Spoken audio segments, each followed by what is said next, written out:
Unlike the first game, kumbaga first half pa lang kung wala na kayo ganyan. Anong naging mindset behind that? Well, hindi naman nag-iba.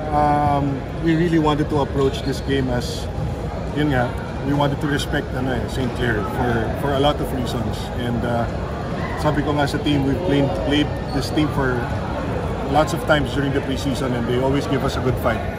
And talagang it's really up to us kung ano yung magiging resulta ng laro if we stick to the game plan or not.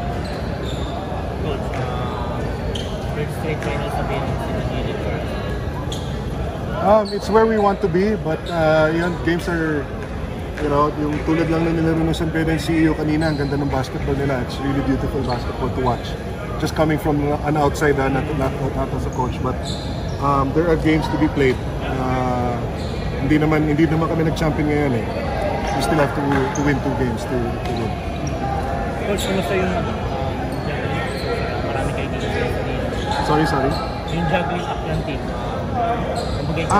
Yeah, actually that's one motivation that we had in today's game kasi may 3x3 na padating eh, UAAP 3x3 and then we have Pinoy Liga. So if things didn't go well for us today, baka pagdating ng next game namin, kulang-kulang kami. So it's good that we won. Coach, tanong na kami so far, nabanggit mo yung dalawang teams. Pwede yung CEU 1-1 in their series. Right now, yun nga pinag-uusapan namin, we just want to focus on ourselves first. And we'll just go from there.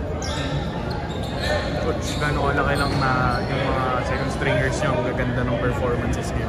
I challenge them kasi yun yung nangyari sa amin last game eh, kaya dikit eh. After lumabas ng first group namin, medyo nag-struggle kami. Good thing si Paulie was able to recover also from his stomach flu and that's a really good boost for us. Guleno also. Even Rubico played well today.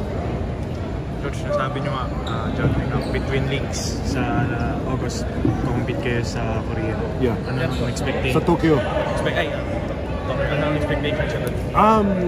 Unang-una, we're excited kasi our last 2 years, Nagoya kami. And maganda naman yung competition namin, but I know itong Tokyo Games will be a lot tougher. But then again, moving ahead, this is our part of our preparation for the UAAP. So, kung papalarin kami, manalo kami doon, good. If not, I'm sure the learnings will be significant for us heading into the season. Coach, mag-feel oil din ngayon?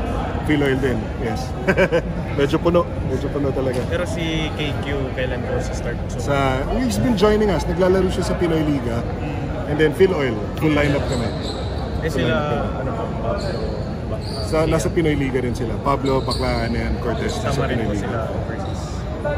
Hindi ko pa alam kasi 15 lang yata yung pinapasend eh. Ang UAAP 16 lineup eh. So we don't know how will that go.